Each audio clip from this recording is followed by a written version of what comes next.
family. Krishna, how are you? And you become a regular. That's great.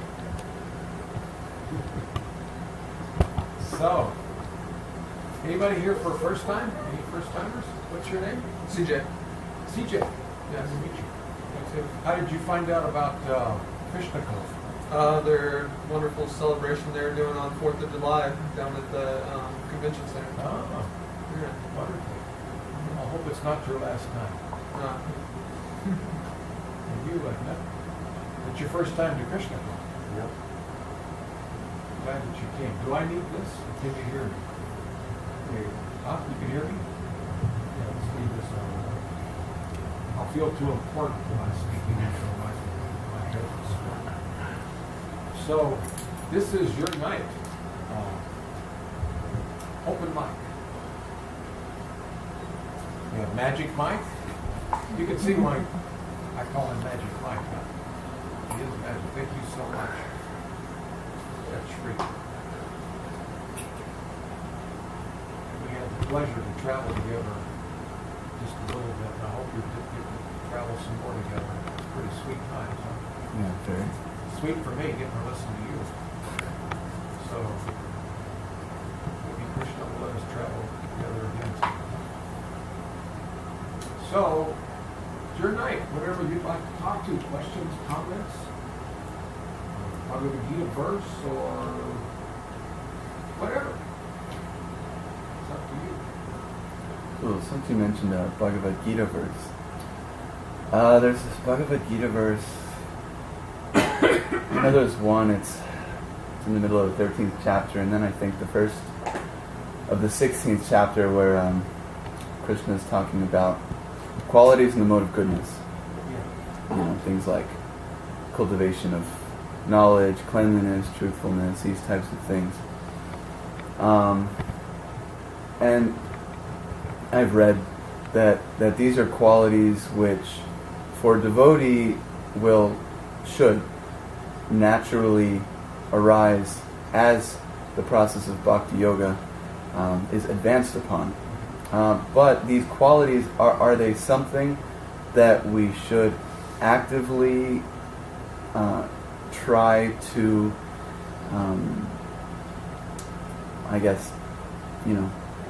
be, or should we just wait for them to naturally arise?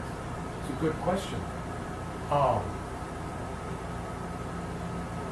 What we have to do is start out with the end in sight. What a lot of people unfortunately do is they wander around without knowing where the path is really going to lead. I talk to so many people that are on this spiritual path, and I say, well, what do you do? I do this, I do that. Oh, it's wonderful. So, what do you get from it? What's the end result? That sometimes is a little unclear. So many people start out without the end in sight. It's like when I left El Paso, coming here, I knew exactly where I was going. Why, I could picture the room I was going to stay in. I knew exactly what I was going to do when I got here. And along the way, I started to think of what I was going to say to the various people that I met, and hoping I see this one, hoping I see that one. You see? So, if I just thought, well, Interstate 10 is a really nice path, I don't know where I would have ended up. I could have stopped halfway across New Mexico. But I knew that I had a destination, so I had that end in mind. So the path is simply something to get me to my destination, to give me what I want. So another thing in business, we can learn a lot about business people. First of all, sometimes we can learn how not to behave. But they've been a success. Through their lust to achieve a certain goal, they've figured out positive, surefire ways to get it. So what can a devotee learn from that? Out of our lust to achieve Krishna and love of Godhead, we want to pursue ways that will assure us of getting there. Lust is not bad. Lust to please myself is bad. It'll only contaminate me and my whole atmosphere and everybody that I come in contact with. But lust to please Krishna and Krishna's devotees, and I'm including all living entities, lust to please them is called longing. Srila Rupa Goswami in his Upadeshamrita Sindhu discusses that very thing, longing. Lust for Krishna. I want Krishna. I want Krishna and I will get him. See what I mean? I want him. So, from the business people, we learn that if you want to be a successful, let's say a successful salesperson, then you start to behave like a successful salesperson. Dress appropriately. You don't overdress or underdress. You learn how to deal with people in a trustworthy fashion. You see, you will educate yourself in the areas that you need to be educated to achieve this goal. And you actually picture yourself as already being there. Not, oh, someday I'll be this and someday I'll be successful. No, I see it now. And as you see it, the mind will carry you towards it. So, it's like Arjuna asked Krishna, I think it's in the second chapter of Bhagavad Gita. He wants to know, how does a self-realized person act? How does he talk? How does he walk? So we want to know, how does a spiritualist behave? Because I want to start behaving that way now. I'm training myself to behave in a certain way, to think in a certain way, to react to situations with material energy in a certain way. Because most of what we experience in life is our reaction to external situations. Something this guy said just didn't sit well with me. That doesn't mean that he said anything wrong. It's just the way I react. You see, now, there are certain things. If somebody throws a rock at you, trying to hit you, you may think, this guy's dangerous. You know, I should get away. But a lot of what we experience in life, most of what we experience in life are miseries, and there are threefold miseries. The first misery is that we blame it on God, acts of God. Either, like a tsunami, God gets blamed on it. They're not acts of God. God doesn't decide, I'm going to send an earthquake. It's not necessarily Krishna doing it. It's our karma and our collective karma, you see. So, acts of God. It's, what is that? It's adibodhika. Adibodhika klesha. Klesha means misery. Adibodhika klesha. And then there's, no, that's adidaivika. Adidaivika klesha. Acts of God or the demigods. Too much rain, not enough rain. Things like that. That's a misery that causes farmlands dry up. So then there's the adibodhika klesha. Those are miseries that are brought upon us by other living entities. Mosquitoes, rats, people, sometimes birds, they chirp and scream too much. You see what I mean? So, and then the most common misery, that thing that makes up most of the miseries that we experience, are adhyatmika klesha. Miseries that arise from the mind.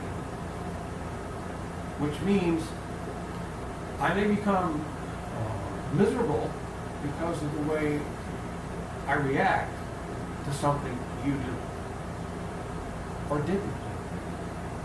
You see. So I start to write in my mind, well, he didn't greet me properly, therefore he must not like me. Aha. He could be conspiring against me with maybe him. None of this could be true. but I start to own it in my mind, and it trips me up. See? So we have to always deal with it. We have to train our mind on how it reacts.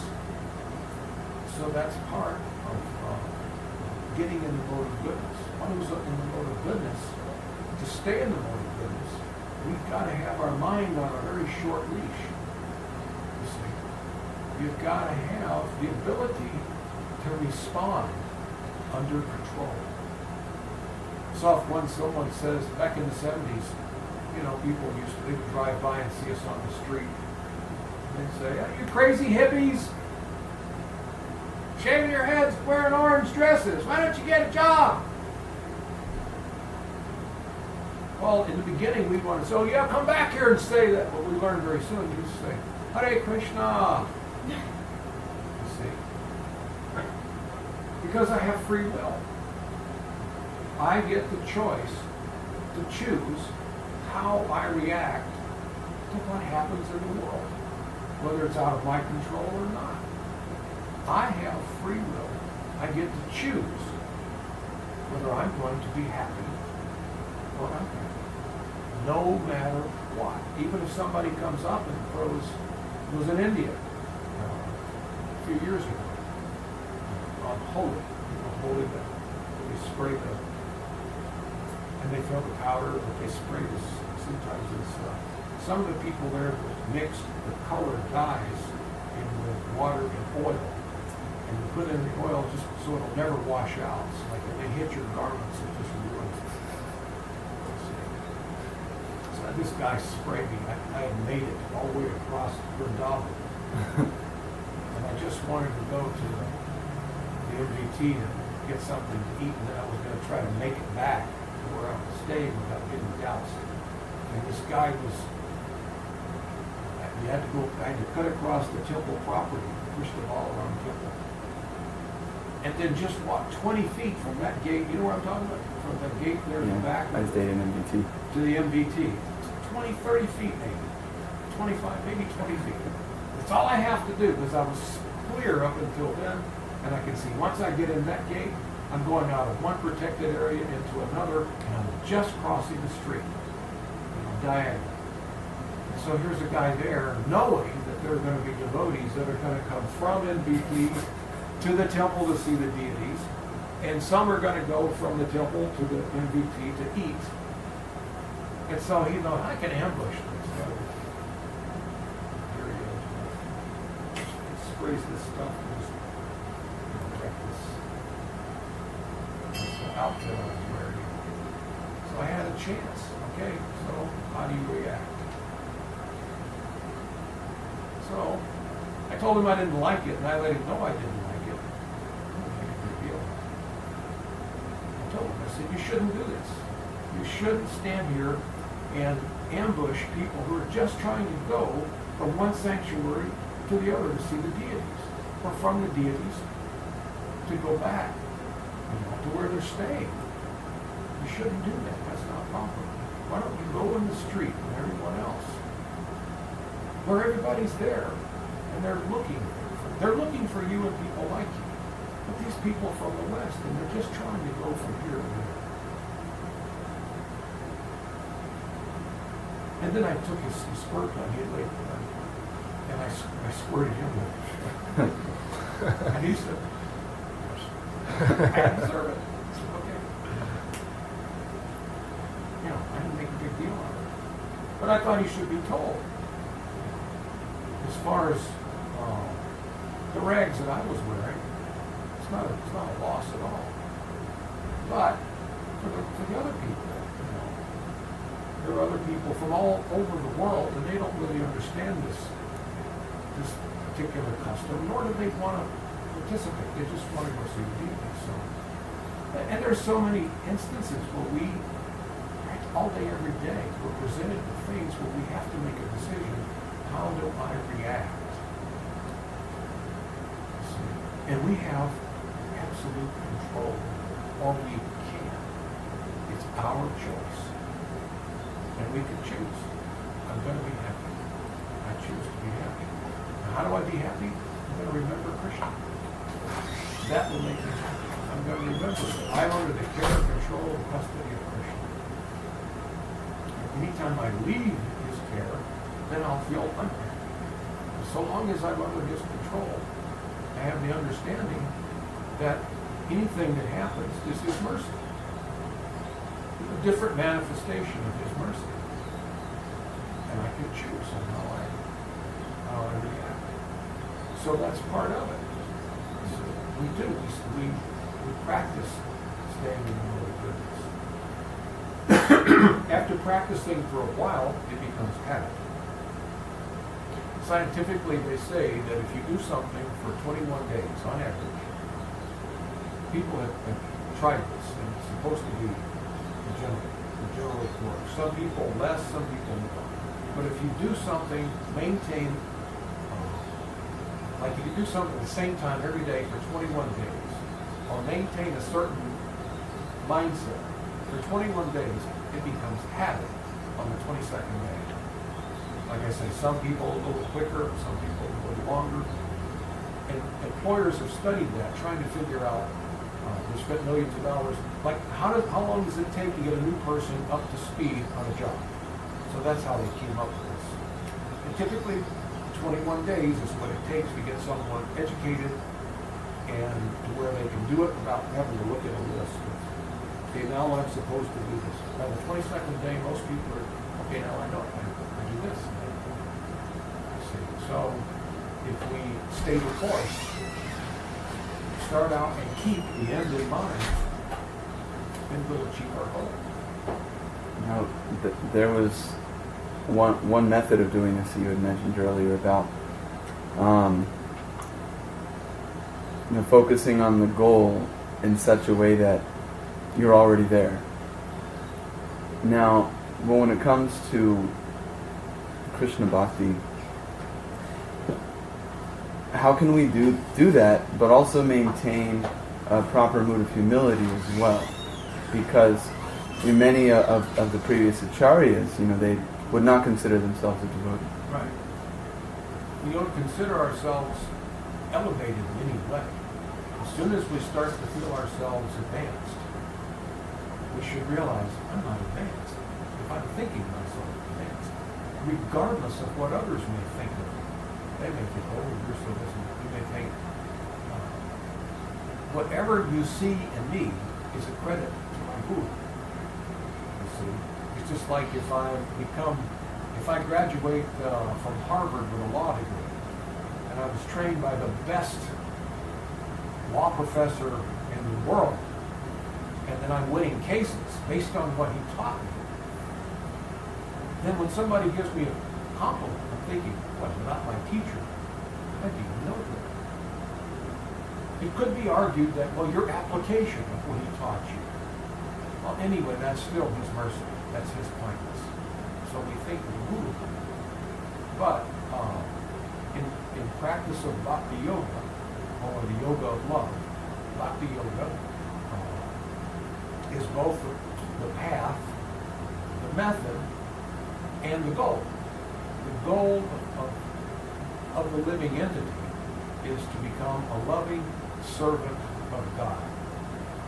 And to do that, we practice Bhakti Yoga, which means become a loving servant of God.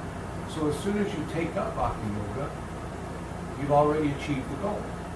The path and the goal, the method and the goal are one and the same.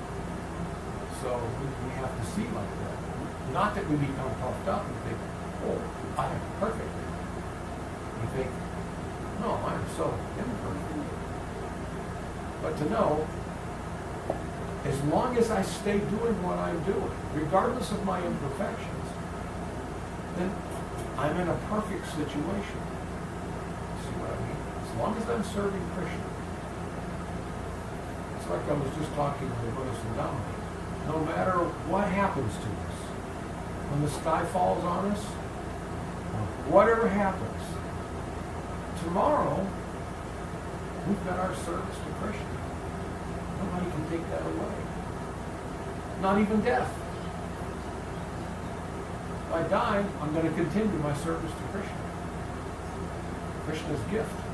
It's your spiritual entitlement. It cannot be taken away by anybody. How do the tools of remembrance and achievement work together to help us to be in the state of Krishna?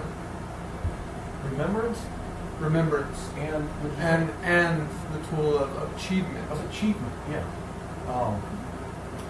Achievement is something that we can't trust ourselves with to judge. For instance, psychiatrists don't analyze themselves. They go to another psychiatrist. You need someone who's unbiased. You hear all these scientific studies.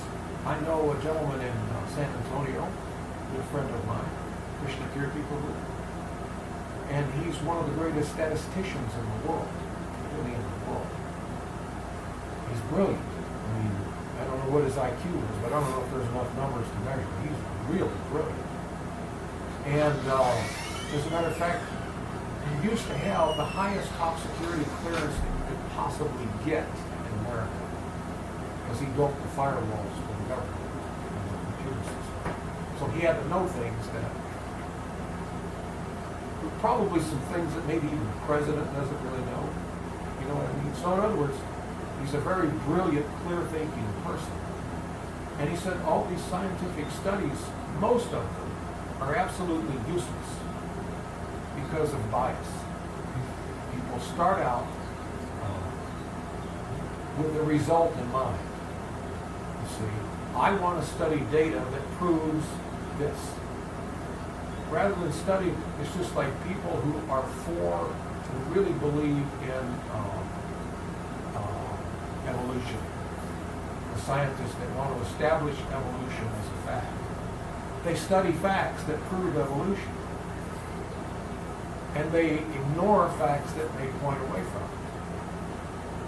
People who want to defeat evolution study things that disprove it, and they don't look at the proof to weigh. You've got to have an unbiased opinion, you see, looking at the truth. And the truth in this material world is so hard to get to. So when it comes to our own advancement, we have to seek out the help of others. We have to seek out someone who's advanced and get their opinion. Humbly submit and say, what should I do to improve? And get an unbiased opinion. The only bias that's there, it's not a bias, but it could be said to be biased, is that person cares for me. They care for me. So the bias is they're going to give you advice that's for your own good, not just advice. Like, I don't care whether you survive or not, but I'll give you some advice. Find someone who is leaning towards you being a spiritual success. You see. And when you find someone like that, and we accept their advice, we beg their advice, please. Constructive, destructive criticism, whatever comes from someone like that is very valuable. You see, because if I have to judge myself, I'm going to cut myself too much slack. After some time, you get to where you can be a very good judge of yourself, because you will criticize yourself and your decisions much more harshly than anybody else can. You can be very strict with yourself. You can be much more strict with yourself than others can. You wouldn't let anybody else, but you'll tell yourself, look, you shouldn't have said that, and you know it. You should not have behaved that way, that person. You see, if we get honest with ourselves, not that we beat ourselves up all the time, you see,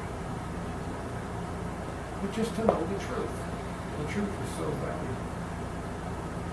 What was the first part of your question? I was just wondering how, in combination with the achievement or the manifestation of our desires, works with the ability to remember, to assist us to remember was what I was trying to remember. All right. Remembering is doing something on a regular basis.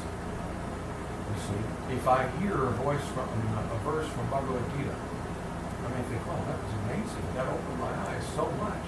Oh, that makes so much sense.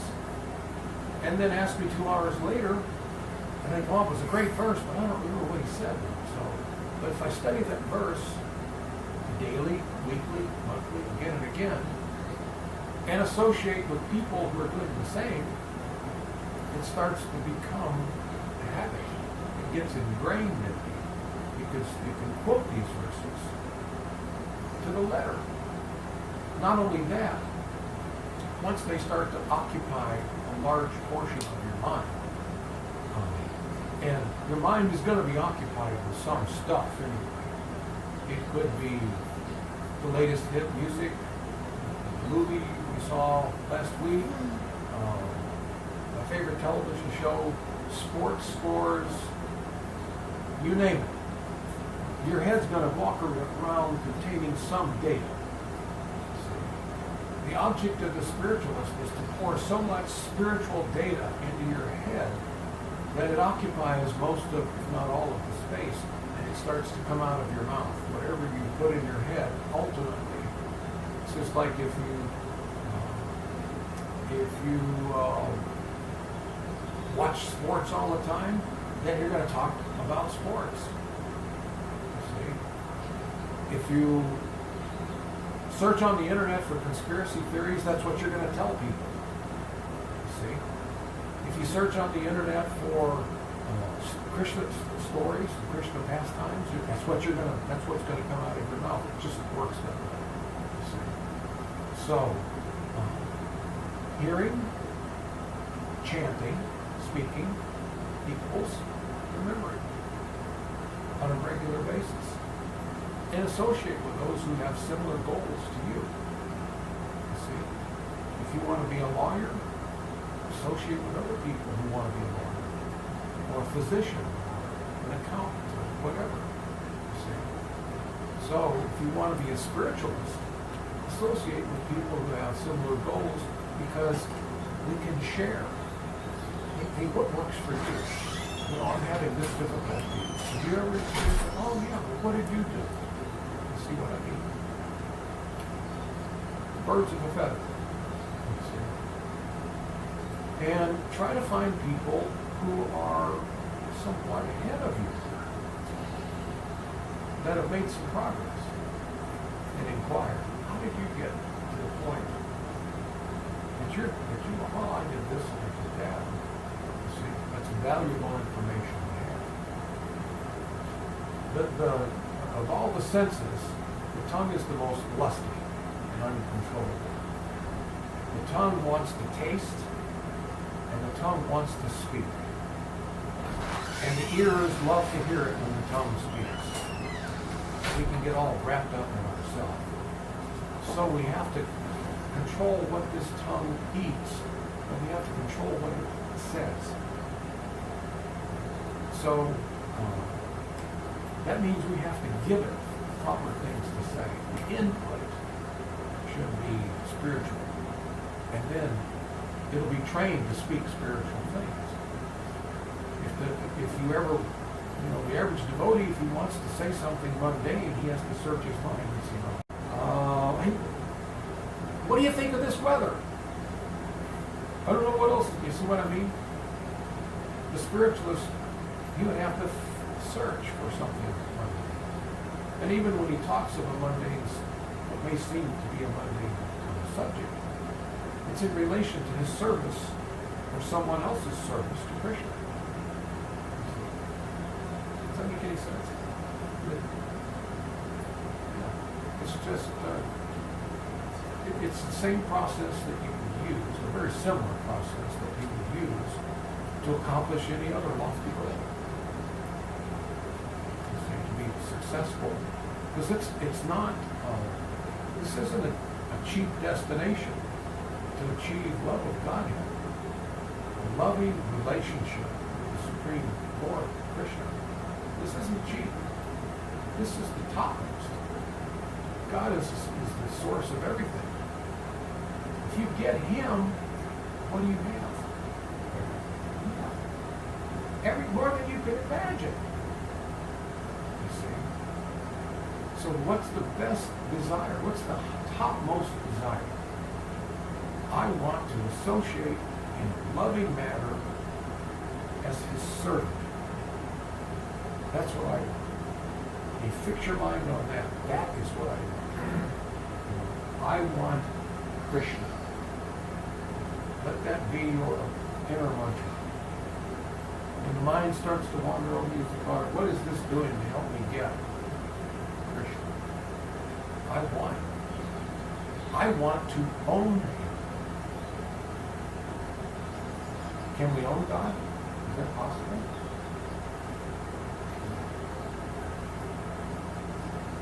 The answer is yes. If you perform loving devotional service to Krishna, again, Rupa Goswami, the one who performs loving devotional service to Krishna, it is as if one has purchased him. Krishna then belongs to you out of love. He gives himself to you. I am yours. You can conquer him with your love. God is conqueror. That doesn't mean you can knock him off and take his position. He's still God. He always will be. But he becomes yours when you give him love to the degree that you give him love. He becomes yours. Krishna's always asking, you go to Bhagavad Gita and he says, what's the most common thing in Bhagavad Gita that Krishna requests? What does he say? Again and again. Remember me. Huh? Remember me. Surrender. Now for us, on this end, in our condition, that's not a favorable word. That's the S word. Surrender. You know, that's what the Japanese did in World War II after they dropped 2 atomic bombs on them.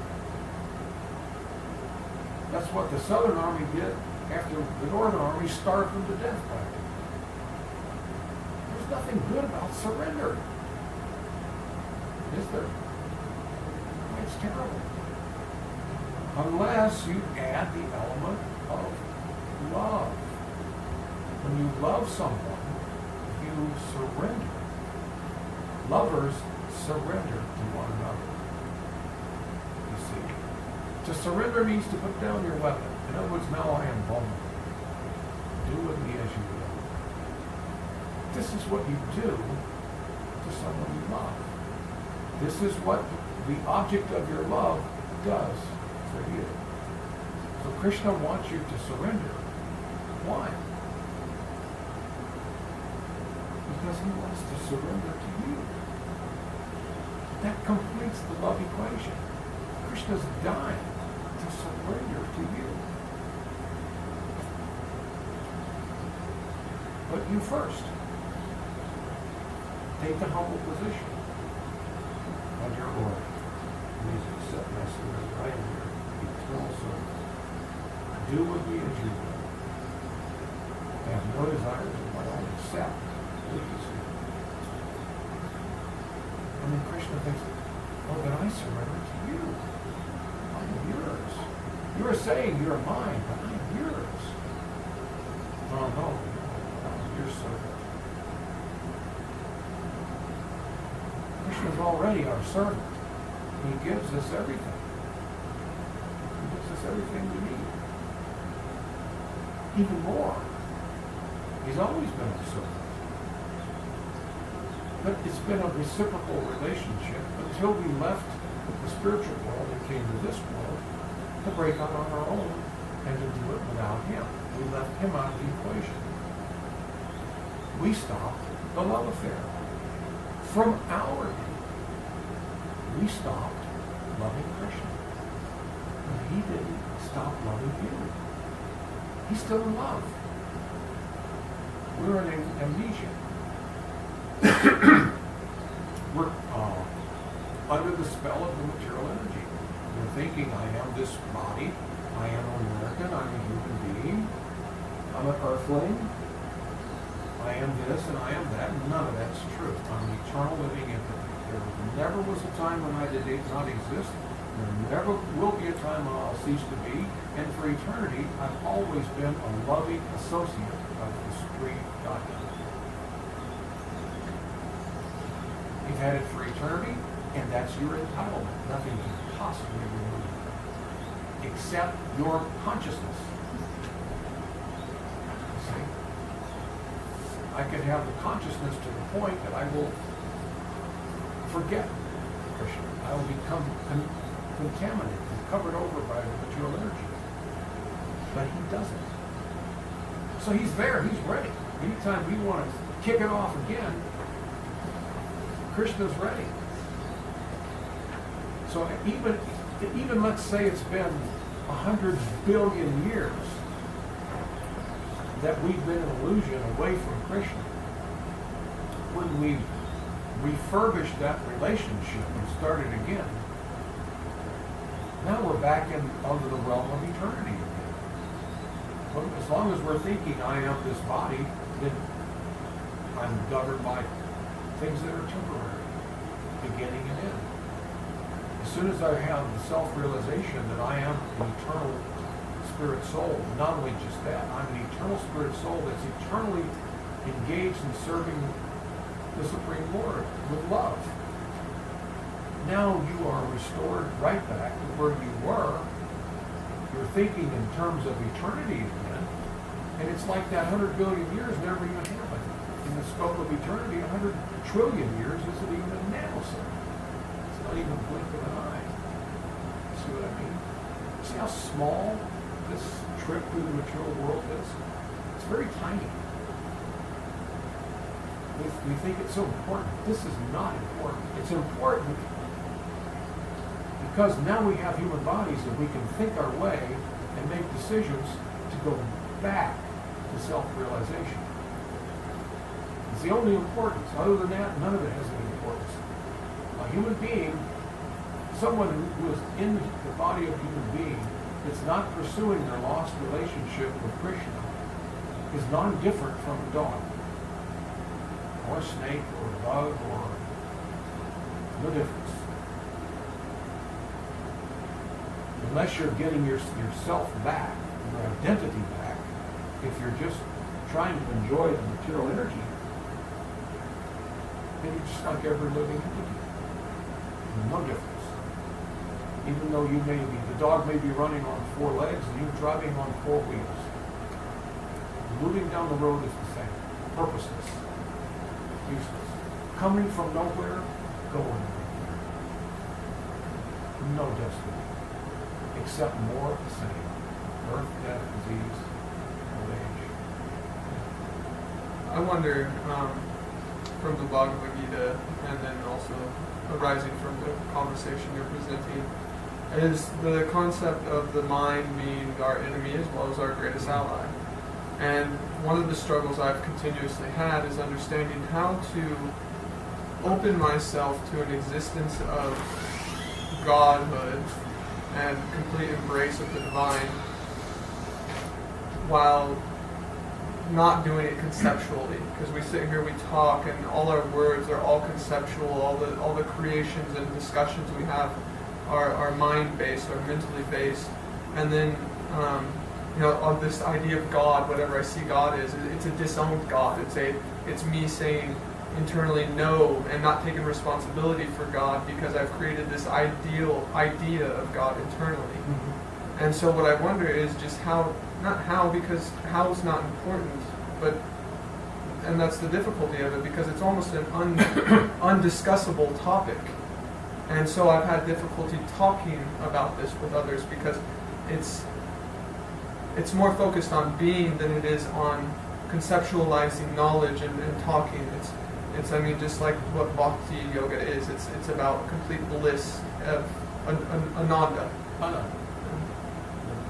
The living entity has the quality of Sat Chit Ananda. Sat means eternal, Chit means full of knowledge, and Ananda always eternally blissful. So the spiritualist realizes I am eternal, from that practice of bhakti yoga, all knowledge is revealed. More than you read, more than you hear will be given to you. You already know this. You're just covered over by the conviction that you're a human being. You know, this plant is totally convinced that it's a plant. It's not a plant. I'm not a man, a human being. I'm caught in this body, but I can leave it at any time if I have self-realization. The problem we have is that there are so many people who tend to speculate. So I listen to one speculation, another speculation, I get confused. So I'll take a little bit of this, a little bit of that, a little bit of this, and add some of my own and come up with my own thing that I'll follow, which is just a little silly. You see, we have to find somebody. If you're drowning, another drowning man can't save you. If you're drowning, you need somebody that has at least 1 foot or 1 toe on dry land, or on something substantial that can pull you along. What we really want is the truth. We want the truth. I hear so many speculations. I hear so much biased opinion. See, I want the truth. And I'm willing to be truthful with myself. I want to be honest with me. How can I expect, what value is it for you to be honest with me if I'm not going to be honest with me? You see what I mean? If you're completely open and honest with me, then I should at least do that for me too. And perhaps you. Let's have an open, honest exchange, but I can't be honest until I'm honest with myself. I have to be honest. That means not overly punishing or overly chastising myself, or overly glorifying myself. Either one. It is what it is. And it am what it am. You see? And it's all Krishna's mercy. So no matter what happens to the devotee, at any moment he thinks, if something terrible is about to happen, he thinks, oh, this just reminded me of you, Krishna. Who was I? I was talking with someone. Was it you last night or someone today? We're talking about sometimes we realize, well, maybe it was you. I don't know. See how when you get old you forget things. Sometimes, so many times, we have things, we find ourselves in a moment and we realize this would be a good time to die. I'm so involved with Krishna right now. And he's so much in my mind. Maybe I'm in Vrindavan, or Mayapur, preaching, or having this loving exchange with the devotees, and I'm thinking, I have Krishna full meditation. What a moment. This is a moment. Now would be a good time. You see? You could take me now, Krishna. This would be a good, because I'm thinking clearly of you. I'm fixed. For this split second, I've got you on my mind. And then it passes and you come. So the devotee may have something very scary happen. And suddenly he thinks, but I'm on your service. And this is your mercy. And aha, this would be a great moment to die. Even if this means my death, this is good. Because I'm thinking of you. Sometimes that happens. Rather than, oh my God, this is terrible. This could kill me. Oh. Rather than thinking, this could kill me. And I'm thinking of you, Krishna. This is good. And then it passes. All right, so you want me to go on serving you? I am not attached. And it gets right down to it, the devotee does not care. The thing we care about is pleasing Krishna. We please Krishna by pleasing other living entities, the other devotees. Does that make any sense? That gives you great pleasure. It gives you pleasure to give pleasure. We, the living entities, are not, I know this is hard, we have to hear this a lot, but we are not the enjoyers. we are the enjoyed. It gives you great ananda to be enjoyed. When I try to enjoy, other than giving pleasure, I'm just chasing my tail, like a dog chasing his tail. It'll end up giving me great displeasure.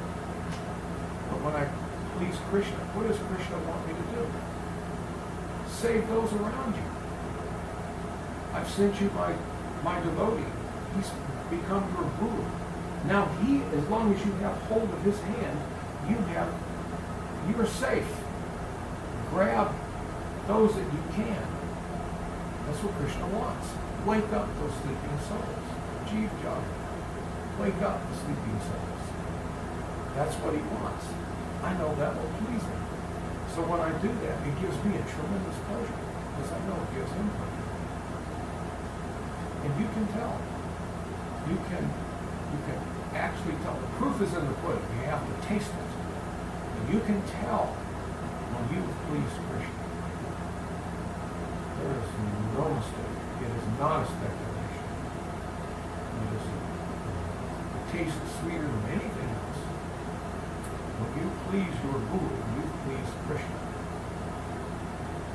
And you'll never get over it. You become completely and totally addicted to that moment, and you'll chase it again for the rest of your life.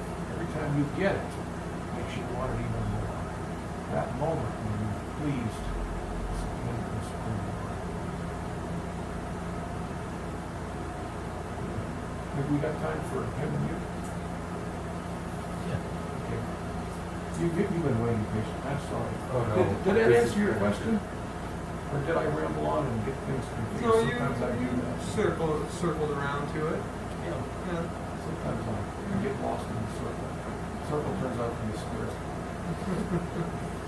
Not to dovetail on what CJ was saying, but this hyper-conceptualism that some of us, however maddening it may be, we're still kind of like curious for that. When Lord Chaitanya came 500 years ago, Krishna's golden avatar form, by the mercy of his presence, the Renaissance began in Europe. I fundamentally believe that. What is the Renaissance? It's the realization, it's all these wonderful things. Well, it just so happens a large hadron collider that's in CERN, Switzerland. I think it's CERN, I'm not sure. Anyway, they found the Higgs boson particle. It's called the God particle. Yeah. And this is where science becomes philosophical, because the splendor of it is just overwhelming. And just when I was getting my brain into a really nice safe place, my brain started dovetailing. I saw, I thought of you actually a few days ago. I saw the documentary Particle Theory, wonderful documentary, and it alluding to something divine orchestrating this grandiose cosmos. So I guess my question is now a good time? I feel like there's something coming up where there's going to be a spiritual milieu of ideas that are just going to, like confetti out of a gun, it's just going to bang. Well, yeah. Can we still... It started, Lord Chaitanya didn't come and leave. He came and opened a 10,000-year window. It's a 10,000-year window of opportunity. Because we've gone into this age, which is Kali Yuga. Yuga means age. This is Kali, age of darkness, hypocrisy, and quarrel, and war. And so, Krishna came at the beginning of Kali Yuga and made sure that there were spiritual beings in charge of things, so that this yuga would get off to a positive spin. 4,500 years later, 500 years ago, the Lord Chaitanya came to say, all right, I'm going to give all living entities a 10,000-year get out of jail free card. In other words, you don't have to be like the sages of the past. You don't have to sit on a mountaintop in the Himalayas and meditate. You don't. In other words, once the living entity leaves Krishna and comes to the material world and gets covered over by these layers of, I was going to say consciousness, but unconsciousness, it's very difficult to get back. Self-realization is very difficult to get unless Krishna says, you know what? It's going to get tougher in this age. Life expectancy is getting less. They say it's growing, but it's really going like this. It's getting less. You know, history shows that people, you know, Moses lived 900 years. You know, people in the past lived longer. Our life expectancy is less. It's maybe more than 100 years ago, but it's going to be less than 100 years from now. So it's difficult. There's so many complications. People used to go out and work their fields. They depended on the rain, the sunshine, the weather for a harvest so that they could feed their families. And in the evening, you know, they sat down and ate together. Nobody turned on a radio or a television or played with their handheld individual device. People were together. They knew their neighbors, even though their neighbors were miles away. They knew them like family. You see, it was a very uncomplicated world. Now we live in a very complicated situation. It's very difficult to even find true spiritual knowledge, what to speak of, hang on to. So Lord Chaitanya, Krishna as Lord Chaitanya, actually Lord Chaitanya is the combination of Radha and Krishna. They combined together and came just so that for 10,000 years, all you have to do, and he sent an army of his pure devotees.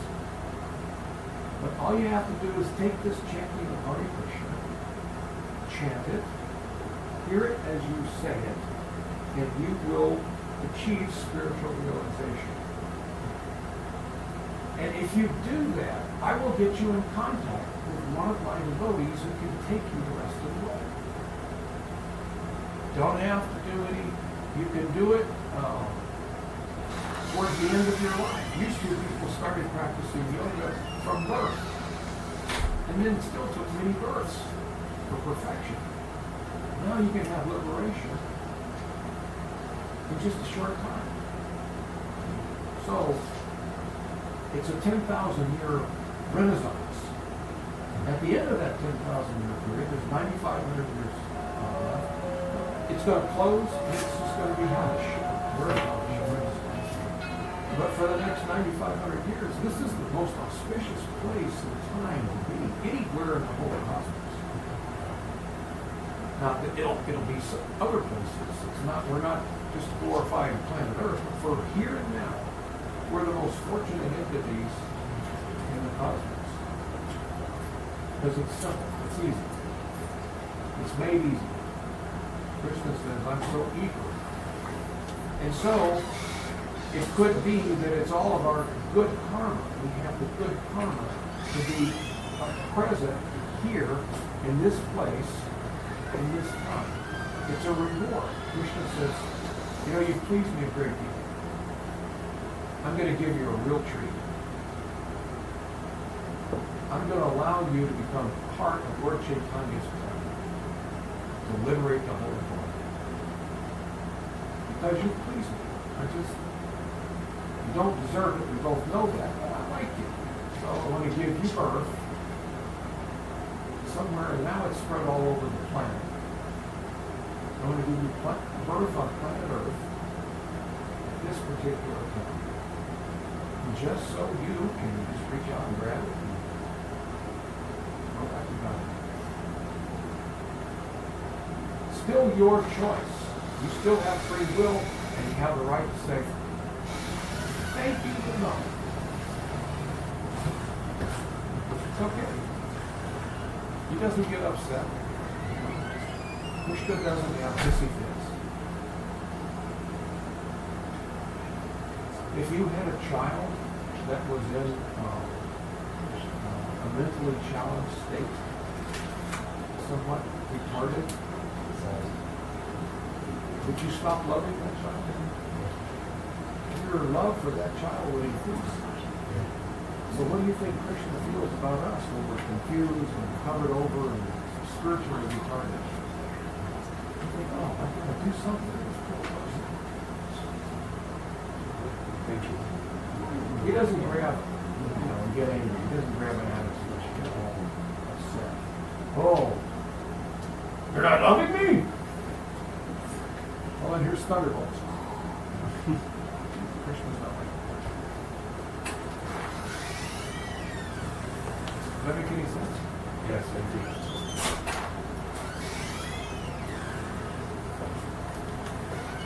What's on the menu tonight? Looks like a pasta salad and corn chips with a chutney and a bean dip. Wow. And then fruit I salad. think some Dominique cooks. Ooh. She's such a good cook. She is. Notice Sundamani is an example of a devotee. Whatever she does, is expert. She's an expert at everything. She's an expert drummer, expert at everything, expert speaker. Daksha.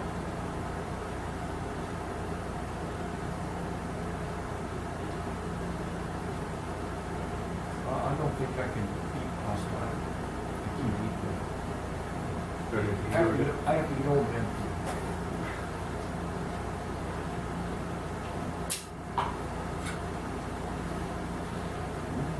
Los Alamos isn't been very long since I ate. I'm gonna wait a little snack before we do that. You're gonna be here till Monday? Yeah. This is great.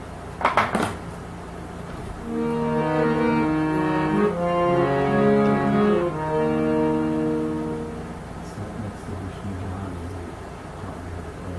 Yeah.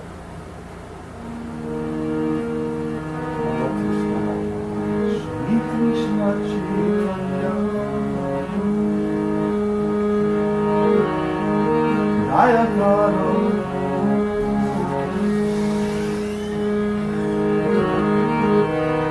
Tomarina Hidaya Jodhatra Samsari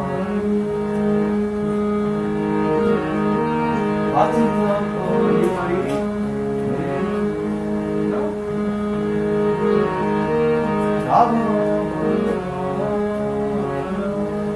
What about you? Aren't you hungry?